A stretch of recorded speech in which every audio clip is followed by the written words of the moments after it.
Very good morning students. आशा है आप सभी स्वस्थ होंगे। तो बच्चों, हम कर रहे थे रीढ़ की हड्डी एकांकी के प्रश्न उत्तर। उसी कड़ी को आगे बढ़ाते हुए शुरू करते हैं। आपका 9वां प्रश्न जो है, एकांकी के आधार पर रामस्वरूप और गोपाल प्रसाद की चारित्रिक विशेषताएं बताइए। मतलब उनका कैसा चरित्र था, ये बताइए। तो रामस्वरूप जो उमा के पिता हैं, वो प्रगतिशील विचारों के व्यक्ति हैं, परंतु वो एक विवश पिता भी हैं।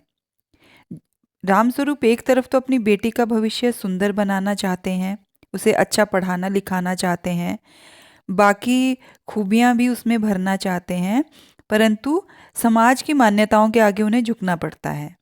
इसलिए उनके व्यक्तित्व के कुछ पक्ष सबल हैं और कुछ दुर्बल हैं। तो इस तरह से उनकी विशेषता है, व्यक्तित्व की विशेषताएं। पहली है प्रगतिशील, कि रामस्वरूप मूल रूप से प्रगतिशील विचारों का व्यक्ति है। वह चाहता है कि लड़कियों को उच्च शिक्षा दी जानी चाहिए, इसलिए उन्होंने अपनी बेटी उमा को खूब पढ़ाया लिखाया, उसे बीए तक की शिक्षा दिलवाई, और यह उसके व्यक्तित्व का उज्जवल गुण है। और कला और संगीत में भी उसे निखारा। और दूसरा उनका जो दुर्बल पक्ष है वो क्या है, वो एक विवश पिता हैं। तो रामस्वरूप की दुर्बलता यह है कि वह बेटी की शादी अपने जैसे अच्छे खानदान में करना चाहते हैं, किंतु अच्छे खानदानों में अधिक पढ़ी लिखी बहू को स्वीकार नहीं किया जाता। ये तो सत्य नहीं है, पर यह है कि जिस खानदान में रामस्वरूप अपनी बेटी की शादी करना चाहते थे, उस खानदान की सच्चाई ये थी कि उन्हें बहुत पढ़ी लिखी बहू नहीं चाहिए थी, उन्हें कम पढ़ी लिखी बहू चाहिए थी, ताकि वे उसे नियंत्रण में रख सकें और उस पर मनमाना रोब भी चला सकें, वो घर का पूरा काम संभाले, और अगर वो जॉब जाएगी तो शायद घर बार को उतनी अच्छी तरह से नहीं संभालेगी। और यही रामस्वरूप दुर्बल हो जाता है। वह गोपाल प्रसाद जैसे लोगों का तिरस्कार करने की बजाय उनके अनुसार ढलने की कोशिश करता है।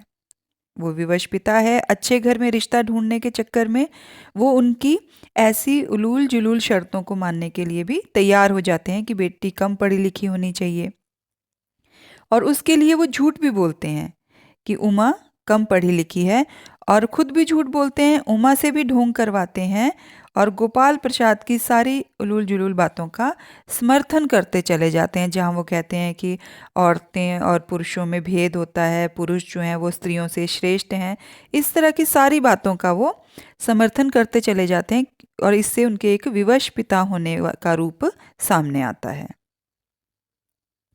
दूसरी तरफ गोपाल प्रसाद समाज की सड़ी गली यथास्थितिवादी भावनाओं का प्रतिनिधि है, कि जो समाज में आज भी रूढ़िवादिता है, पुराने विचारों के लोग हैं, और जो पुरुष प्रधान समाज का उस संघ को दिखाते हैं जो चली आ रही रूढ़ियों को जैसे तैसे सही सिद्ध करना चाहते हैं, कि पुरुष हमेशा स्त्रियों से श्रेष्ठ है, स्त्रियों को घर का काम करना चाहिए, और हमेशा स्त्रियों पर अपना दबदबा बनाए रखना चाहते हैं।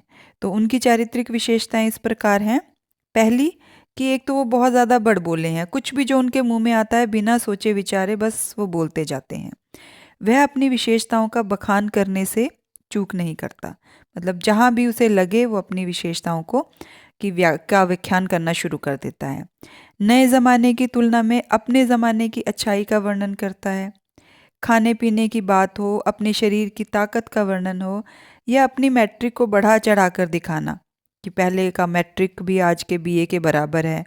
तो इस तरह की बातें वो ऊंचे ऊंचे स्वर में बिना शर्म और संकोच के बोलता चला जाता है, क्योंकि वो एक बड़बोला व्यक्ति है और वो ज़्यादा बोलकर दूसरों पर हावी होना चाहता है। उसके सामने और लोग दब जाते हैं, और शंकर तो बिल्कुल भीगी बिल्ली बन जाता है, क्योंकि उन्होंने शंकर की परवरिश ही ऐसे की थी कि वो सही बात का पक्ष ले ही ना पाए। और दूसरा, वो बहुत चालाक था। रामस्वरूप जो है वो बहुत एक घाघ बोलते हैं, जो बहुत चालाक व्यक्ति होता है। तो एक चालाक व्यक्ति थे। वह बेटे की शादी को बिजनेस समझता है, इसलिए वह घाटे का सौदा नहीं करना चाहता। वह होने वाली बहू को ठोक बजाकर जांचता है, उसके चश्मे से लेकर पढ़ाई लिखाई, संगीत, पेंटिंग और सिलाई, इनाम, सभी योग्यताओं की परख करता है। वह ऐसी सर्वांगपूर्ण बहू चाहता है जो उसके कहने के अनुसार चल सके, इसलिए वह मैट्रिक से अधिक पढ़ी लिखी बहू नहीं चाहता। और उसके सामने उसे अपने दबने का भी भय, मतलब अगर ज़्यादा पढ़ी लिखी होगी तो वो उन पर हावी हो जाएगी, तो इसलिए वो चाहते हैं कि इतनी कम पढ़ी लिखी बहू हमारे घर आए जिस पर हमेशा हम हावी रहें। और गोपाल प्रसाद झूठ बोलने में भी बहुत कुशल है। उसका बेटा शंकर 1 साल फेल हो चुका है, परंतु वह कुशलतापूर्वक जतलाता है कि वह बीमारी के कारण रह गया था, कि बीमारी के कारण वो पेपर नहीं दे पाया। वो सच नहीं कहता, इसलिए वो चालाक किस्म का व्यक्ति है। दूसरा हंसौड़ है। हंसौड़ मतलब बिना बात ऐसे ही हंसते रहना। तो गोपाल प्रसाद का स्वभाव ही हंसौड़ है। वह इधर उधर उधर की चुटीली बातें करके सबका मन लगाए रखता है। खूबसूरती पर टैक्स लगाने का मजाक इसी तरह का एक मनोरंजक मजाक है, मतलब ऐसे ही बड़बोली बातें करके कि सिर्फ हंसने के लिए कुछ भी बोल देना, उस तरह का उनका व्यक्तित्व था। और लिंग भेद का शिकार। तो गोपाल प्रसाद जो है, वकील होते हुए भी, हालांकि जो कानून को जानते हैं, फिर भी लिंग भेद का शिकार हैं। वह पढ़ाई लिखाई पर लड़कों का अधिकार ज़्यादा मानते हैं और लड़कियों का नहीं। उनके शब्दों में कुछ बातें दुनिया में ऐसी हैं जो सिर्फ मर्दों के लिए हैं, और ऊंची तालीम भी ऐसी चीज़ों में से एक है। तो गोपाल प्रसाद अपनी गलत ठीक बातों को सही सिद्ध करना चाहते हैं, इसलिए वो बस बोले जाते हैं, और इसके लिए वह तर्क ना करके ज़ोर ज़ोर से बोलता है तथा दूसरों पर हावी होकर बात करता है।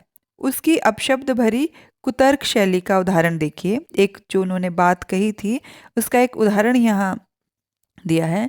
भला पूछिए इन अकल के ठेकेदारों से कि क्या लड़कों की पढ़ाई और लड़कियों की पढ़ाई एक ही बात है। अर्थात उसके बोलने का मतलब है कि लड़कों की पढ़ाई जो है वो श्रेष्ठ है, वो अच्छी होनी चाहिए, और लड़कियों की नहीं। तो जनाब, मोर के पंख होते हैं, मोरनी के नहीं। शेर के बाल होते हैं और शेरनी के नहीं। मतलब इस तरह के बेहुदा उदाहरणों के सहारे वो ये बताना चाहते हैं कि पुरुष जो हैं वो हमेशा स्त्रियों से श्रेष्ठ हैं। तो अगला प्रश्न है आपका, इस एकांकी का क्या उद्देश्य है? लिखिए। हर एकांकी नाटक कहानी के पीछे कोई ना कोई उद्देश्य होता है जो समाज को देना होता है। तो रीढ़ की हड्डी एकांकी का उद्देश्य है समाज के लोगों की दोहरी मानसिकता सबके सामने लाना। लड़कियों के विवाह में आने वाली समस्याओं की और समाज का ध्यान खींचना, कि लड़कियों की जो विवाह होता है उसमें किस तरह की समस्याएं आती हैं। ऐसे तो हम बातें बड़ी बड़ी करते हैं कि रूप रंग जो है वो ईश्वर की देन है, गुण होने चाहिए, आंतरिक सुंदरता होनी चाहिए, पर जब हम अपने बच्चों के लिए बहू देखने जाते हैं तो हमारी मानसिकता बिल्कुल अलग होती है। तो ये इस एकांकी में दर्शाया गया है। युवाओं द्वारा अपनी शिक्षा और चरित्र की मजबूती का, जो युवा हैं जैसे उमा है, वो किस तरह अपनी शिक्षा को और अपने चरित्र को महत्व देती है। और कुछ जैसे शंकर जैसे जो व्यक्तित्व हैं, वो कि अपनी शिक्षा और अपने चरित्र को बिल्कुल भी महत्व नहीं देते। वो कुछ भी करते रहते हैं, कहीं भी अपनी बेइज्जती करवा लेते हैं, उस पर वो कोई ध्यान नहीं देते। तो इन दोनों ही बातों पर प्रकाश डालना इस एकांकी का उद्देश्य है। और एकांकी में गोपाल प्रसाद और उनका बेटा शंकर जैसे लोग हैं जो उच्च शिक्षित होने पर भी कम पढ़ी लिखी बहू चाहते हैं और स्त्रियों को समानता का दर्जा नहीं देना चाहते। वो नहीं चाहते कि हमारे समान आकर स्त्रियां खड़ी हों। तो उमा को देखने आए लड़के वाले उसे वस्तु की तरह देखते हैं और अप्रत्यक्ष रूप से दहेज की मांग करते हैं, क्योंकि वो शादी को बिजनेस कहते हैं, तो बिजनेस में तो प्रॉफिट होना ही चाहिए। तो इस उस पर भी कटाक्ष किया गया है। और इसके अलावा शंकर जैसे युवा का अपनी पढ़ाई पर ध्यान न देना, उसकी चारित्रिक दुर्बलता की ओर ध्यान आकर्षित करना इस एकांकी का मुख्य उद्देश्य है। तो ये आजकल के युवाओं को और युवतियों को भी एक सीख है। युवाओं को ये सीख है कि वो अपने चरित्र पर ध्यान दें और एक ऐसा व्यक्तित्व बने जो समाज के कल्याण के लिए कार्य करे। और दूसरी तरफ लड़कियां भी उमा की तरह बने, जिनका चरित्र बिल्कुल स्ट्रांग हो और वो अपनी पढ़ाई लिखाई अच्छे से करें, सिर्फ एक रिश्ते के लिए अपने चरित्र को, मतलब अपने व्यक्तित्व को यूं ही किसी के आगे ना छोड़ दें। तो ये सारा जो है इस एकांकी के उद्देश्य थे। तो अगला आपका प्रश्न है, समाज में महिलाओं को उचित गरिमा दिलाने हेतु आप कौन-कौन से प्रयास कर सकते हैं? तो निम्नलिखित प्रयास किए जा सकते हैं, जिसमें पहला प्रयास है, उनकी शिक्षा के हेतु कार्य कर सकते हैं ताकि समाज में वह सर उठाकर अपना जीवन व्यतीत कर सकें। तो हर व्यक्ति जो है, वो जो भी स्त्रियां हैं उनकी शिक्षा को बढ़ावा दे सकता है। आस-पास आपके कोई ऐसे हैं जो अपने बच्चियों को नहीं पढ़ाना चाहते, आप उन्हें मोटिवेट कर सकते हैं, जिस तरह वो सिर उठाकर अपने जीवन को जी सकें, अच्छी एजुकेशन पा सकें। दूसरा, उनको उनके अधिकारों के प्रति जागरूक कराकर, ताकि वह अपने शोषण होने से स्वयं को बचा सकें।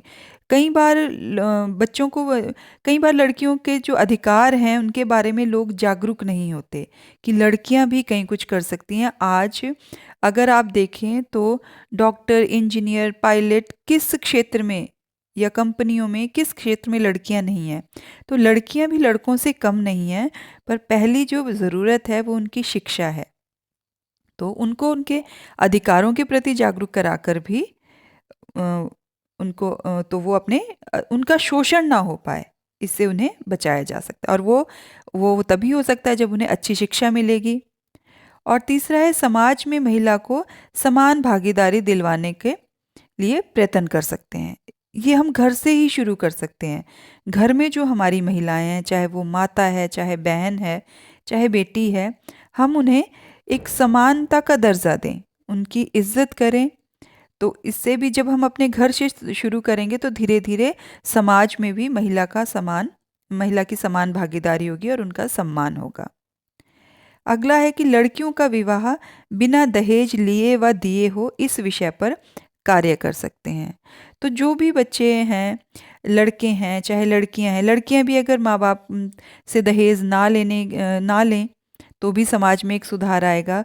और आप लड़के जो युवा हैं वो भी अगर शादी में दहेज का विरोध करें तो समाज में अवश्य ही बदलाव आएगा। तो ये थे हमारे प्रश्न उत्तर। आशा है आपको समझ आए होंगे। Thank you and have a nice day.